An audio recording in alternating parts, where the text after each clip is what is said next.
Hello and welcome to the channel. So, during BlizzCon, I got to interview Morgan Day and Steve Denuser, design and narrative leads on World of Warcraft. The interview was an absolute blast to do, I enjoyed myself a lot, and on gameplay topics like Torghast, and on a lot of brilliant lore reveals. Really brilliant lore reveals. I loved what they had to say. If you are, as an example, a little burnt out in Torghast, then definitely listen on, because Morgan hears you, and that was great to hear. Now, mild technical problems scuffed our intro, so I'm going to cut straight to my opening question. How much agency did Arthas have during the events of Warcraft 3, The Frozen Throne, and to what degree was he under the Jailer's influence? I hope you enjoy the interview, and I'll see you on the other side. Well, we've learned through the course of Shadowlands, obviously, that the Helm of Domination and Frostmourne were instruments of the Jailer's will, of domination magic. Domination was a power that was used to seal him away in the Maw, and over the long eons that have passed, he's found a way to weaponize that and turn that against those who locked him away. And so we've seen his influence steadily growing, and he's been looking for ways to get that influence outside the Maw, and the Helm and Frostmourne were a part of that. That said, you know, there certainly are similarities, deliberate ones that we're showing in the cinematic to have some of those Arthas overtones in what's happening with Anduin, but we see clear differences as well. So when Anduin attacks the Archon, we get that moment where the power weakens a little bit, and you see his personality come through, and he's horrified at what's going on. But then that domination magic kicks in again, the runes light up, and he is once again suppressed to the Jailer's will. That wasn't the case with Arthas, right? Like, Arthas made choices along the way, and yes, there was a dark power calling to him and all of that, but it was still very much choices that he made that led him along the path that he went. So we're setting up those comparisons and those contrasts as well, and that's something that will play out in the story. So a softer influence, it's fair to say that the Jailer wasn't mind controlling him whenever he was doing all of his bad deeds, but there were subtle influences tailored to Arthas's perhaps personality flaws. Yeah, I think that you could look at the patterns of what's going on with Nerzhul, with Arthas, and with Sylvanas as well, that the Jailer is kind of refining his techniques and the ways that he's going about his things. He needed agents on the outside to carry out his will. He had willing ones like Sire Denathrius, and he has others that he's tried to coerce or encourage along the way. And the results he's gotten haven't always been what he wanted. You could imagine that if the Lich King was an entity designed to get his influence on Azeroth, that these mortal influences, both of Nerzhul and Arthas, those kind of ended up getting in the way. And so now when you saw Sylvanas trying to say to the Jailer, let me win this guy over to our cause. Let me convince him. He'll be a better weapon for us. The Jailer gave her some latitude there, but it finally reached a point where he said, okay, it's time to go. Like, just make this happen. And that's how we see dominated Anduin now. And the repercussions of that and of that decision and what's to come, that's part and parcel of the story of Chains of Domination and the story chapters to come. Okay, and not only that, but there were other elements in play too. Like, when we saw at the beginning of Shadowlands that cinematic where Sylvanas shattered the Helm of Domination, and it literally pierced the veil between our two worlds. And how would that have influenced other things that were happening, and also the Jailer's power? Yeah, gotcha. That's fun. It kind of leads me to two things then. If the Jailer is continually refining his methods, is it maybe fair to say that he had not as much control over Nerzhul? And that then makes me wonder, like, Blades of the Fallen Prince questline, and a few of those little hints with Nerzhul. So one question I've got is, Nerzhul, what's the crack with our boy from the past? And then, well, you mentioned domination magic. So to me, it seems like, does that then come from the first ones? And are we seeing something, or whoever it is, are we seeing something that they can do that we see it framed by the Jailer, and it looks obviously very dastardly? So domination magic. I mean, first ones, what's our vibe there? So when it comes to Nerzhul, Yeah, we're gonna be delving more into that story of what happens when this mortal that it looks like someone is gonna go along with the plan and then they don't. That doesn't please the jailer. And so those, whatever is left of Nerzhul after all that's been through with him, you can imagine that is receiving some of the jailer's ire. So it just may be that we see a little more of that story as Shadowlands unfold. There are definitely opportunities on that. There are definitely opportunities on that one as we, explore spaces like the Sanctum of Domination. Who would the jailer have trapped away in there? What are some of the people or souls that he would have been tormenting? So there's definitely opportunity with the new raid coming up in Chains of Domination to explore questions like that. Yeah, awesome. And then we'll also learn a bit more about the powers of the leaders of the Shadowlands, the Pantheon of Death, the Eternal Ones, how that relates to the jailer's imprisonment. We'll learn, if you look at the things that message from the Primus when you get into the his seat of power there in Maldraxxus, the things he says about the jailer, and we know that the Primus was a master runesmith. That he has those, is able to infuse magic into those languages. And so what was done to Zoval to make him the jailer, that's a cool storyline to explore for sure. Hey, yes, there are cogs turning. This is fun. So to keep it up with the lore then, Garrosh Hellscream, everyone's favorite anima battery. In that Afterlives short, it looked like he was there. So obviously not to do spoilers, but could you give me a tease?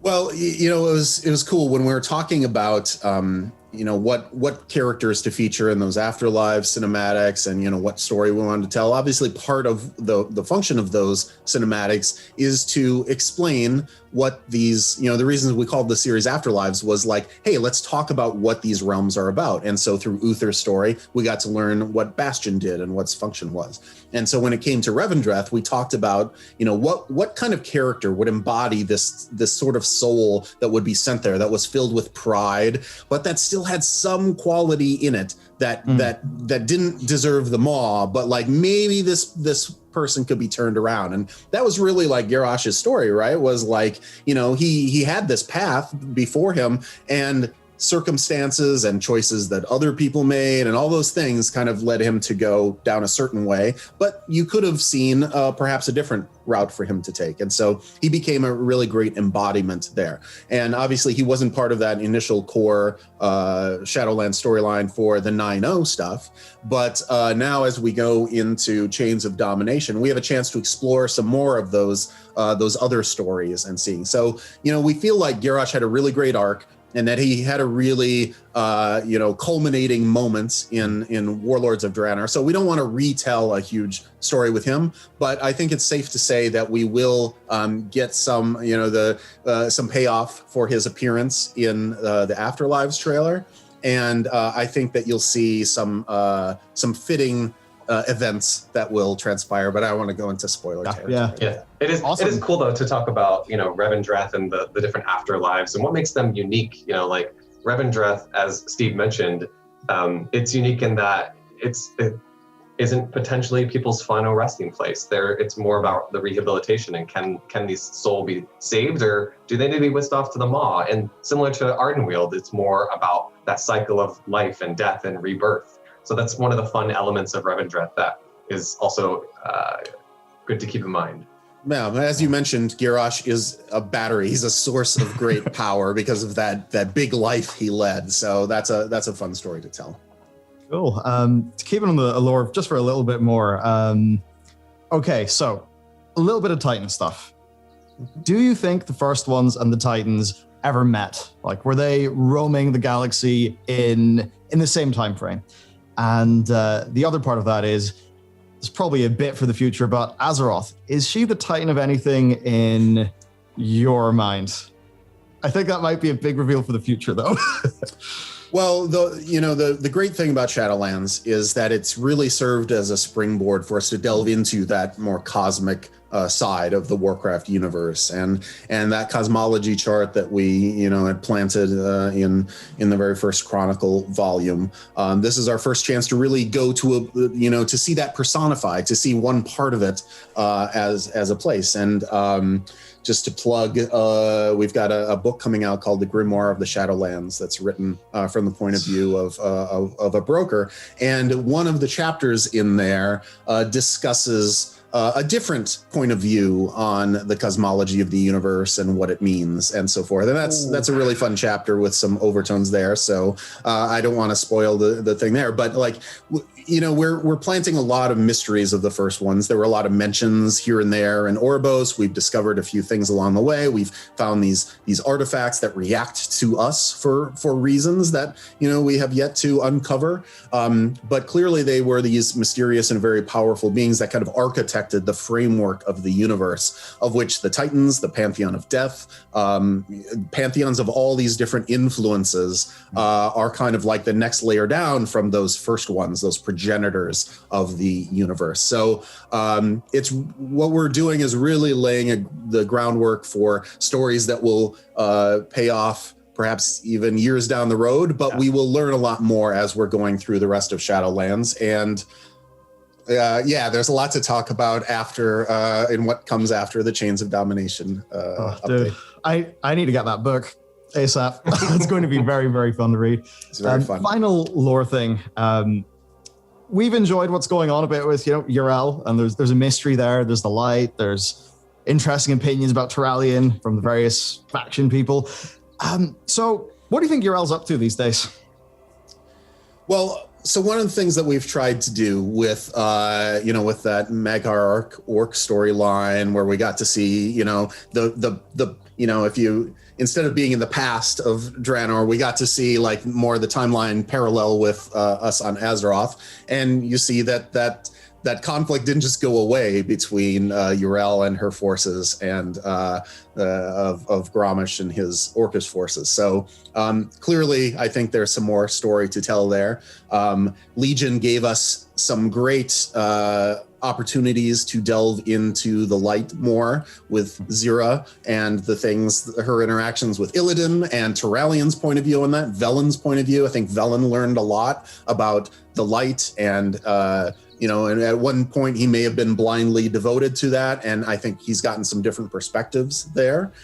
And so that's definitely a storyline that will be playing out. And the thing to keep in mind is that, these forces, whether it be light or order from the Titans or shadow, like characters in our world tend to ascribe good and evil motivations to those things. But really those powers don't care about morality. They just are driven to do what their nature is. And so the nature of the Titans is to impose order on things. And if you are on that program and you are helping them accomplish their goals, then they will be benevolent towards you and they will help you and they will guide you.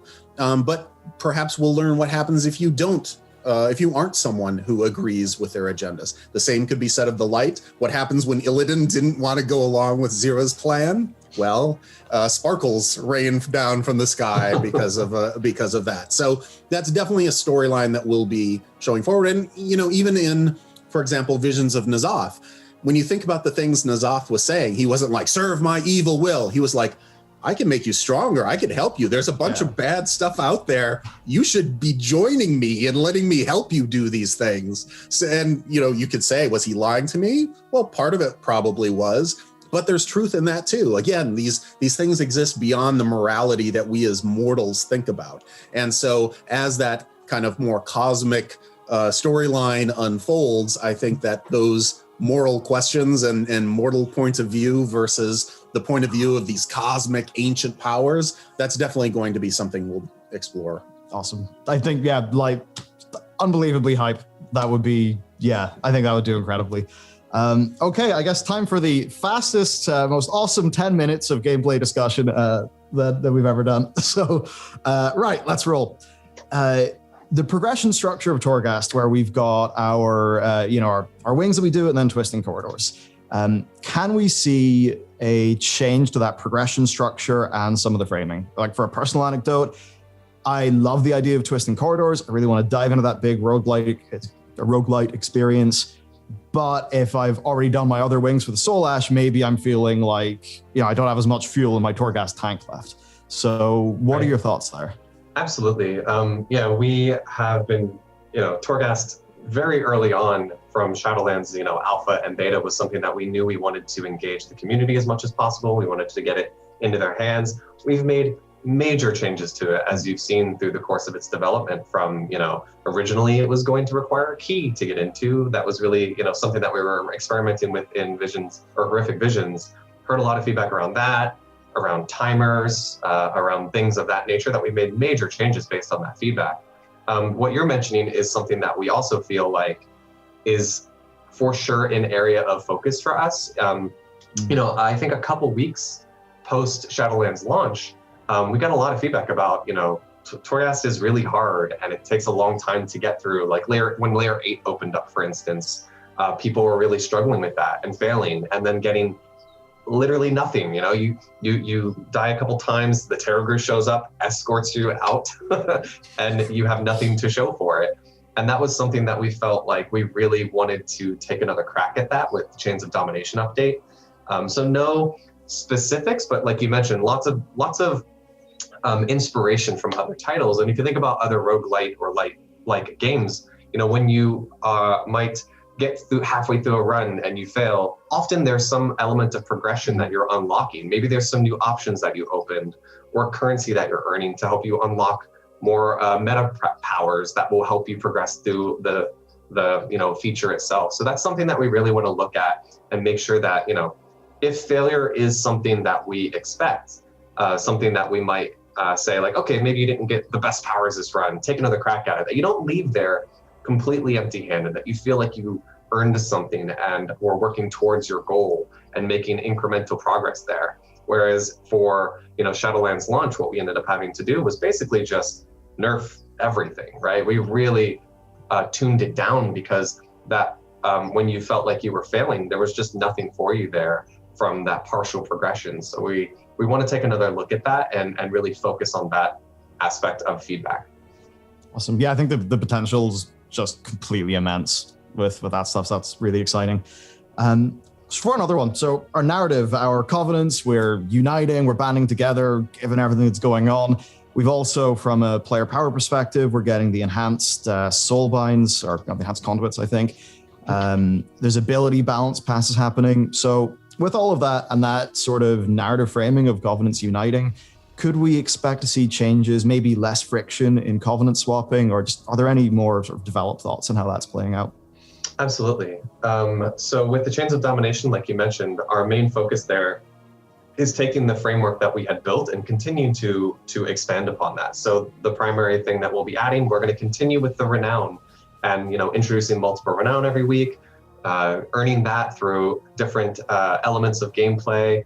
And then you'll actually have new unlocked abilities on your soul binds, as well as being able to progress through your renown track again to empower some of those conduit slots so that they'll be even stronger. So that was something that we thought was overall, we're very pleased with how that has turned out. I feel like that covenant choice is something that there was a ton of discussion in the community, but I feel like ultimately has landed in a pretty awesome spot. I feel like there's obviously more we can do. Even in the prior to Chains of Domination, in the 905 update, you might have seen we're making some pretty major changes to things like flesh crafting. Like when I'm looking at my options, and I feel like that covenant class ability is really interesting between them, but then I'm looking at flesh crafting versus, say, the file from Kyrian where I can cleanse bleeds and it's very strong in combat, works on necrotic, right? Like, holy crap, that's a really strong power. And then you compare that to flesh crafting where it's like, I have to sit here and channel for 4 seconds. Like, I can't do that in the middle of my raid fight. I'm on a clock here. So we definitely wanted to look at opportunities to find areas where people feel like, I really want to be this covenant, but I just feel like it's a little bit behind. We still feel like there's work to be done there, and we'll continue to do so. And with Chains of Domination, like I said, that updating and expanding upon soul binds and the conduit system in particular, we want to add new options to conduits that you might not have had before. So speaking of Fleshcraft and those signature abilities, why aren't there conduits that could change my gameplay or impact those signature abilities? So that's an area that we really want to explore, adding new options there for players. And in terms of changing or reducing friction, that's not something that we're looking to make adjustments to in Chains of Domination, but I definitely think that is something that we'll continue to listen to feedback. And like you said, there's also story elements to it that, maybe someday down the road, that'll make sense for us to start to explore that. Because as we develop our features and our content in World of Warcraft, we always look first and foremost to really try to sell the fantasy, to sell that story, and make sure that our systems are supporting that. And when those two things, when the story and the systems are working together, we feel like that's when we find the most success for both. Cool. Yeah, no, that's fun. And like the idea of getting more stuff for my soul shape, that's fundamentally quite exciting. Maybe a few more options too. I personally like the turtle. Yeah, that's one of those really neat, flavorful. Yeah, my fave, love them. Okay, to, I guess, quick fire through a few things. In terms of the release plan for content, saying back Legion 7.2, that patch, the world content and stuff came out a fair bit before the raid unlocked. Could we expect to see something similar with 9.1, or is it probably patch comes out 2 weeks later raid? Steve, do you want that? Yeah, so in terms of Chains of Domination, we do want to set up the raid narratively through the kind of early chapters of that campaign and get people able to be in there soon, because we know everyone's itching, especially for a raid that has as much story and cool factor as the Jailer's Sanctum is going to have. That's pretty big. So one of the things that we're trying to do, oftentimes in the past, we've had these kind of quest lines or campaigns that play out, and then like at the very end of it, you get a quest to go into the raid and kill the boss. And what we're doing instead is we're trying to set that up earlier, like you said, in the first couple weeks of content. But then so that's like the raid path is open to you, but now the story continues as well. And using the renown system, we can unlock, pace out those story chapters in a way that feels really satisfying to players. We've gotten a lot of great feedback on renown, and we want to continue that kind of path going forward. So the story will continue even after the raid is unlocked. Mm-hmm. And in terms of the pacing of the Shadowlands as a whole, we've really enjoyed and feel like there's been a lot of value behind these larger, like Chains of Domination, where there's a ton of new content. There's a new raid, a new mega dungeon, updating Torghast. And then there are those patches in between that are the smaller ones that are more focused on, systems update, tuning, more evergreen features, like adding, we've added time walking dungeons and raids in those in between patches in the past. And that's something we feel like has been successful, and we would look to continue with that philosophy of making sure that we're updating things at a satisfying rate. Okay, cool. So I believe you guys got to head off to another group interview. So it was a pleasure. I will do everything I can to actually be properly ready at start time next time. But I was gonna say so many story secrets, but you came in late, so just didn't work out. Yeah, we didn't get the next expansion off them. You were this close. Cool. Have a great day, guys. Thank you for everything. Take care. See you later. And there we have it. The guys had a really packed schedule, so we had to wrap up. And their next interview, I think it started like 30 seconds after the one that we did was finished. What a packed schedule those guys had. And then I think Steve had to go and do the actual Q&A on the main BlizzCon stream. Now, as much as, it's a short interview, right? It's kind of like, 30-minute PR interview. I actually feel like we got into a great groove, some real nice banter. And who knows, perhaps I'll be able to actually get some more time with these guys in the future, which I'd love to. But hey, maybe I'm going to have to start that lore podcast that I wanted to do for ages first. So, that's the interview. The big thank to give, though, is to our patrons, because it's the patrons, the people who've been supporting what we've been doing for so long. It is that support that means that I can wake up in the morning, I look at my phone, and I've got an email saying, hey, do you want to interview Steve and Morgan? So thank you for all of your support. It's that's just awesome, and you know, stuff like this gets to happen, which is an absolute privilege for me to be involved in. So thank you very much. Have a wonderful day. We're going to have some hype lore video stuff coming out either already or very, very, very soon, based on what you've heard today. And that's it for me. I will see you next time.